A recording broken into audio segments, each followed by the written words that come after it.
Mulla on päällä nyt tämmönen FRS BRG huppari ja FRS BRG housut, joka on siis mun oma vaatemallisto, jonka mä kehittelin tuossa mun managerin kanssa oikeastaan.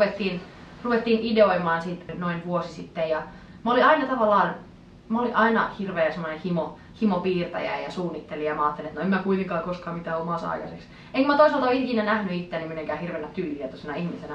Mut sitten mä ajattelin, että no tässä kun on niinku paljon muutakin niinku meneillään, niin mitäs sitä jos vähän sillä sivuprojektina tekisi tämmösen pikku passion projectin ja laittaisi niin vähän vaatemallistoa tulille. Ja niin tässä sitä ollaan. Tykkään kyllä aika tosi paljon ja ollaan justiin tässä launchaamassa parhaillaan nettikauppaa ja kaikkea. Eli promoa siellä sun täällä.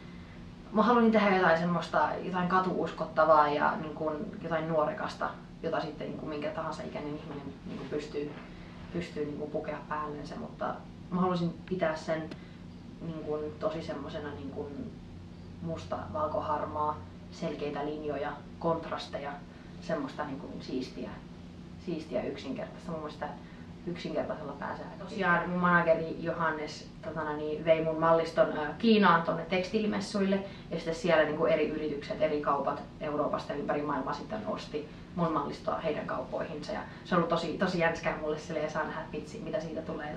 Niin hienoa nähdä, että muutkin tykkää ja muuta kiinnostaa, että dikkaan kyllä itse tosi paljon. Ja siis jos joku eksyy sinne Aasian puolelle, niin siellä saattaa tulla kaupassa vastaan mun mallisto, eli niin sitten vaan ota kuva ja lähetä mulle ja niin tykkään sitten, että tosi siistiä.